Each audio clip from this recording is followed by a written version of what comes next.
Hey, welcome to getting 60 memberships in 30 days.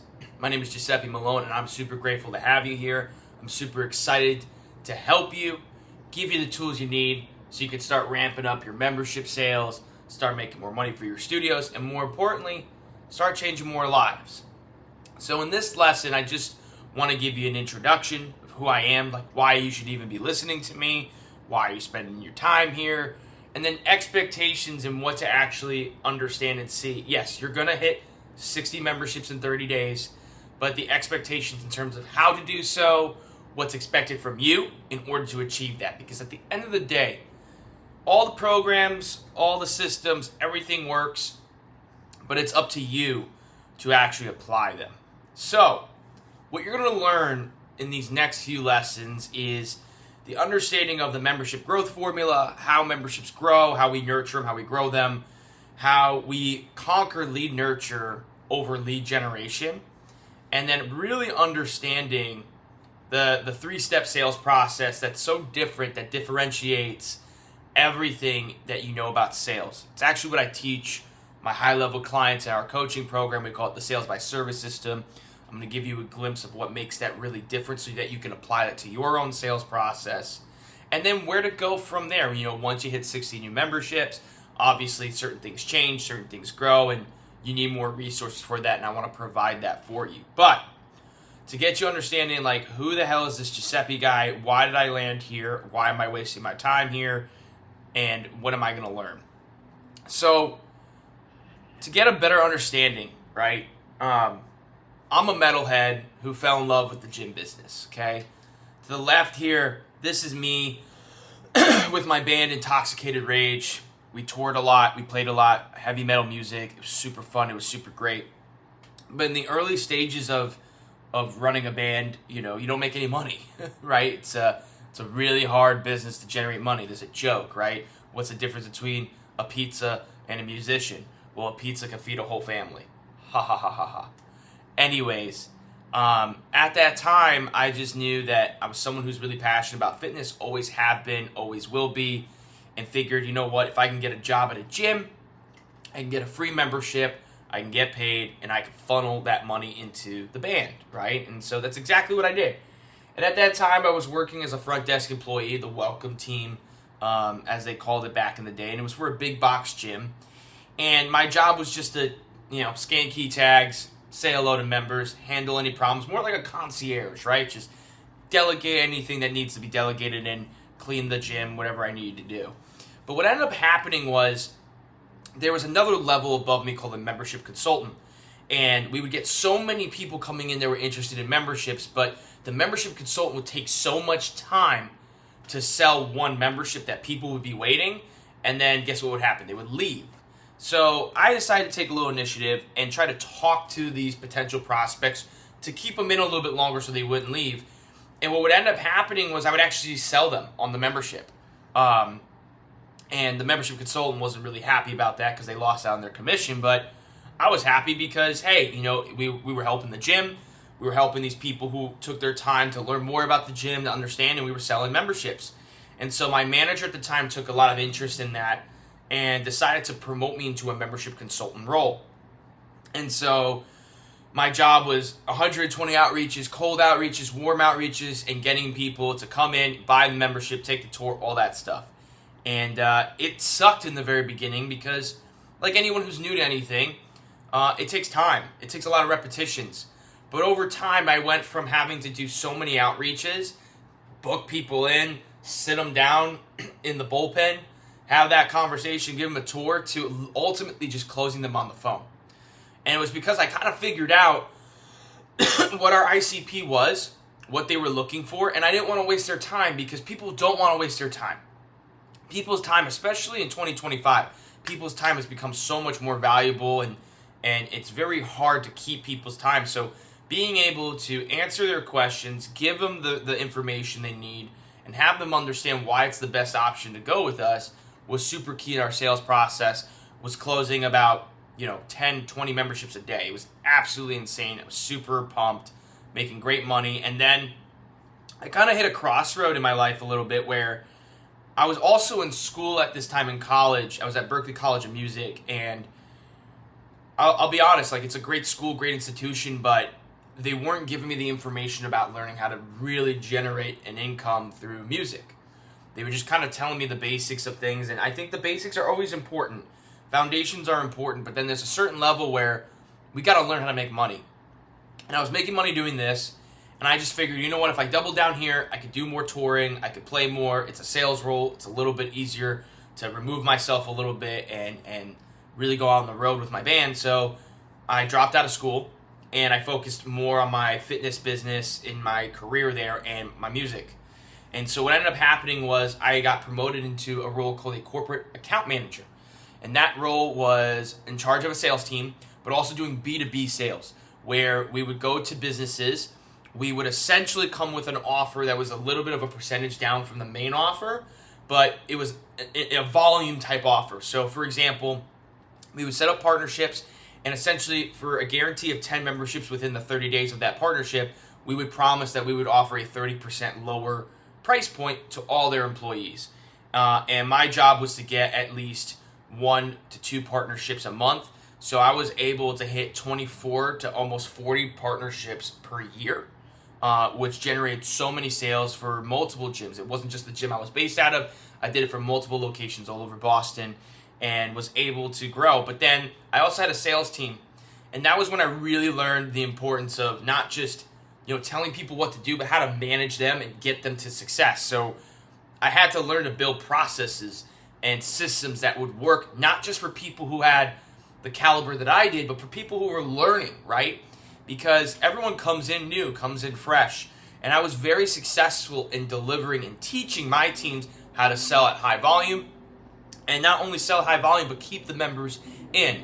As we know in the fitness industry, it's all about retention, right? Membership sales bring cash flow, but retention is what scales the business. And so not only was closing the deal really important, but closing the deal with an impact that takes them throughout their fitness journey. I'm sure many of you know that there's a 90-day cycle typically with members who are not sold appropriately. And I talk a lot about this in my program, that selling appropriately and just selling are two very different things about the lifetime value of a client, how we extend that lifetime value. But in essence, was doing the corporate account manager stuff.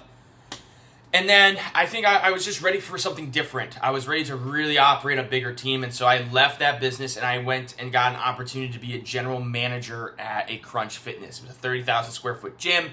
It was really my first time being able to manage a big team.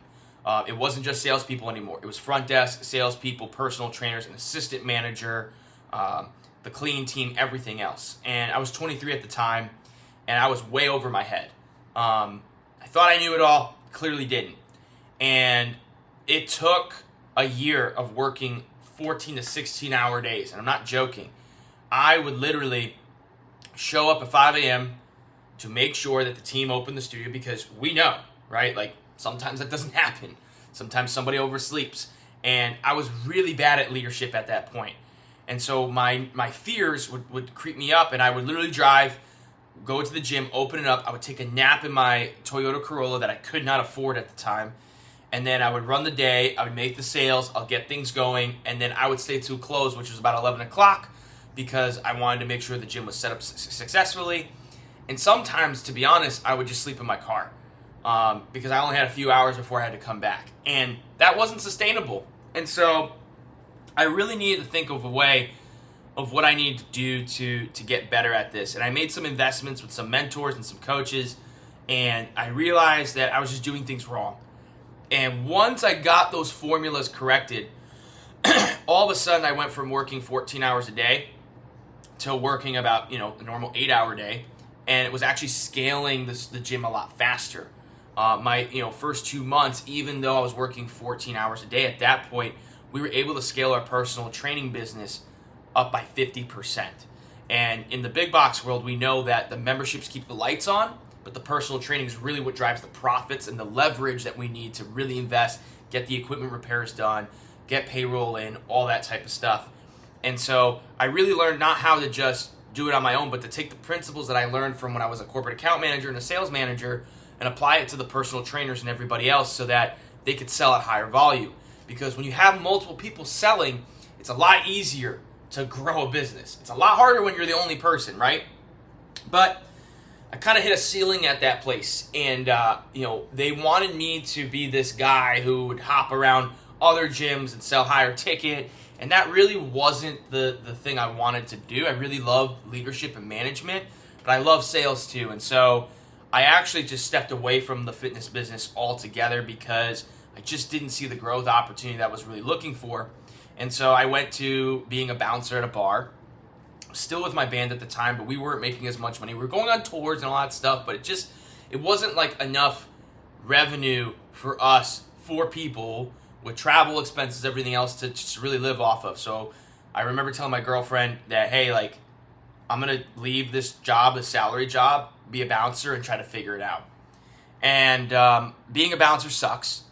It sucks, but it paid, you literally don't have a life. You're working from 7 to 3 in the morning, and then you're sleeping all day.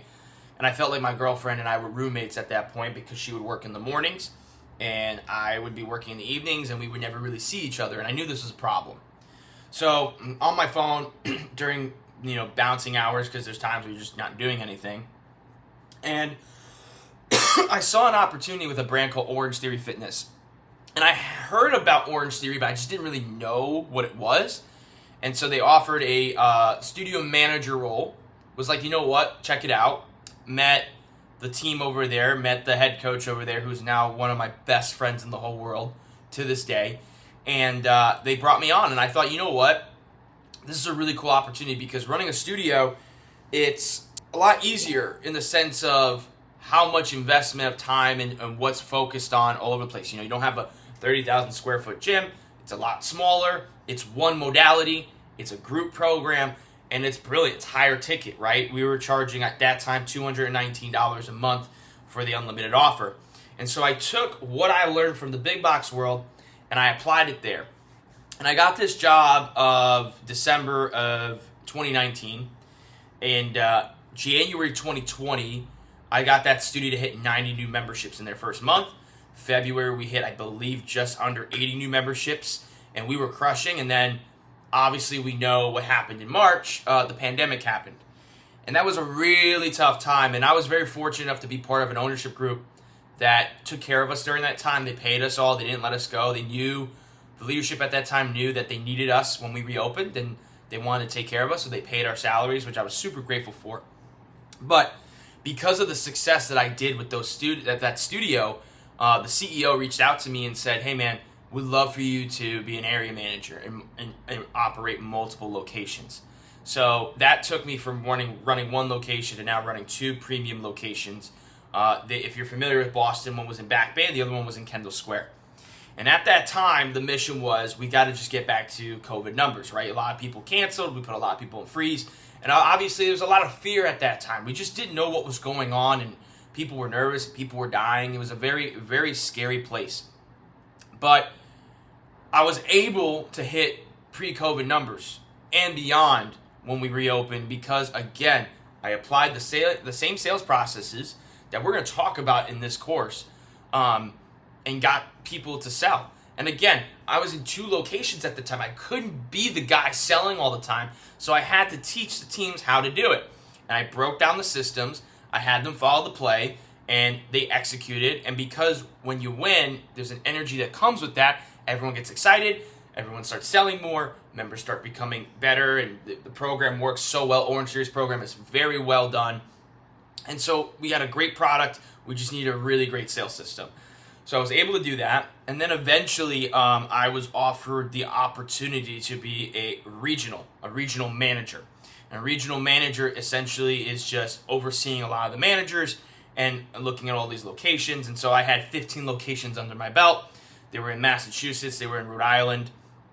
And it was all about scaling, right? And really leading teams at that point. And really understanding about how to become omnipresent. Because again, being in 15 locations, it's impossible to do it all at once. And I was really successful with my leadership and also implementing the strategies. So we scaled those studios. They were doing roughly around $60,000 a month at that time. We got them to the 80 to the 100K a month mark. in a really quick time. And then because of my success with those, our ownership group decided to invest and acquire more studios, and they had me travel to a lot of the acquisitions we would do. We did acquisitions in Virginia, we did acquisitions in Kentucky, we did acquisitions all over the place, and they would send me.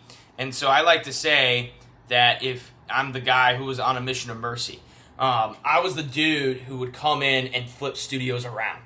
Meaning I'd go in after the acquisition, I would see who the right players were, I would have to get rid of those people who didn't fit the culture, bring in new people, train them up, living in the hotels, doing all that stuff, and getting those studios to hit that 80 to 100K per month in revenue.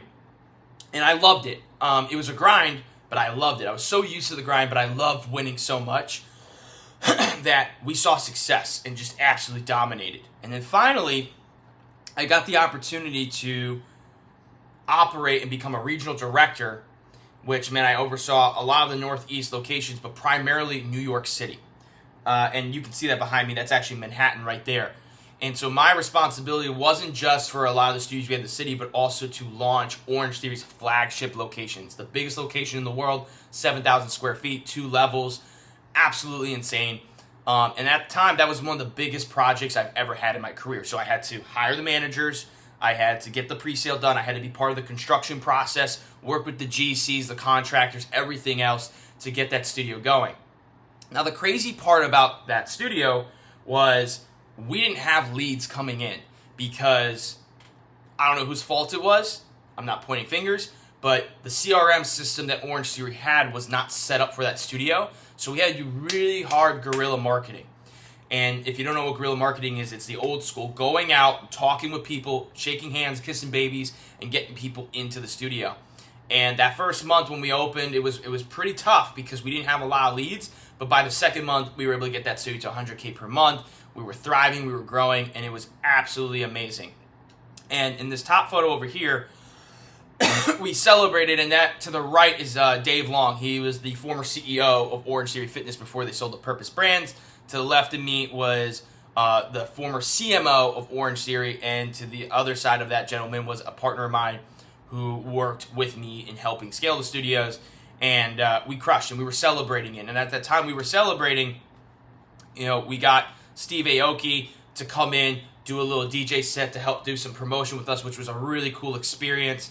This was me at Crunch, like I mentioned earlier, with my team. We were growing and we're scaling with me being ridiculous and doing whatever I needed to do, with me with the goggles over here.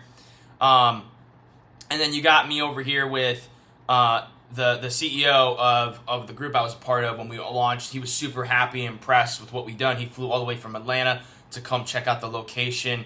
Super grateful for this gentleman. Jason is one of the best people I've ever had the privilege of working for. And then, things took off, right? We were growing, we were scaling. Had the opportunity, we had a speaking engagement to talk with Tim Grover, really learn a lot from him and understand what it means to be a winner, to be a closer as he defines, and that really took the next level for me in my career. Now at that time when I was with Orange Theory, it was great, it was a blast, but leadership changes, Jason moved on to another opportunity, there was new leadership in place, and the mindset went away from the value of the member to just revenue. And revenue is important. And I can't stress this enough. Revenue is important, but the members are way more important. Because the members and their transformations and what they achieve not only helps them live a better life, but it also brings us more business. And we just didn't see eye to eye on the leadership side of things. And so I realized there was a problem here that just didn't fit. Along with that, I didn't get a lot of support for many people. Besides that gentleman over here, his name is Sean, to the left of the CMO, who really helped me out in just getting what I needed to get done. When I would ask him, hey, we need this funding for this and that. We just didn't get a lot of support from the franchise. We would maybe see the franchise business managers once a quarter, and it was the basic kind of like, we need to improve sales, we need to do this, we need to do that. And it was just like very high level, but just like shallow conversations that we already knew. And I realized there was a real problem here for anybody else, because I knew that I was a little bit of an anomaly. I was different than most people, which is why I was very successful. But there should be no reason why other studios other franchises can't have the same success that I've had with my businesses. So I decided to go on my own, started a program called Rise Up Innovations. We empower studio owners to scale, grow, and achieve the success that they're looking for their members and themselves. And we help multiple clients today hit those 100K a month revenue marks, improve their sales processes so that they don't have to burn out like I've done in the business. So that was a really brief, high-level overview of myself, who I am, and why you should listen to me. There are not many people out there who have done what I've done at the level that I've done it. And so I'm going to give you, in this breakdown of getting 60 new memberships per month in 30 days, right? 60 new memberships in 30 days, per month, same thing. But I'm going to give it to you because we need you. We need you as studio owners and operators to really help people. Our country is in a high obesity rate, and it's honestly because we are just really bad at selling.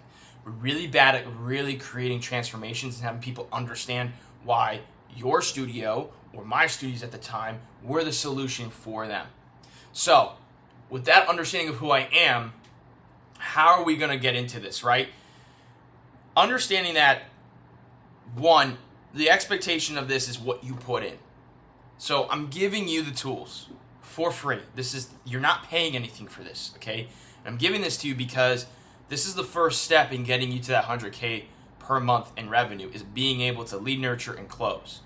But more importantly, it's to have you understand that the biggest mistakes that gym owners make is thinking that they need more leads.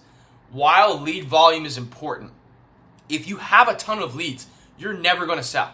If you can't sell, right? If you don't know how to actually implement a sales process that works, you're never going to see. You're going to burn so much ad revenue, so much cash in acquiring leads, that if you have the wrong conversation, all of a sudden you're playing the chasing game, and nobody really wants to play the chasing game, right? So understand that getting more leads isn't a problem. There's so many different ways to get leads. We talk about that in my high-level coaching program, but really what moves the needle is getting revenue, getting sales, and that's what we're going to talk about. So how are you going to get the most out of this? Well, one, put the inputs on there. Really get the things down that we're going to talk about in each lesson and apply them. And then two, this is a school community. My clients are on a whole different other platform because I give them 24/7 access to my team. We make sure we coach them up. But there's nothing wrong with posting in the school community your wins, what you're looking for, what problems you're seeing, and how we can best serve you. We also will have one group coaching call per week completely for free. It'll be put into the school calendar at the time and the date, so you can go onto those calls, be able to ask me some questions live if you have the time to do so.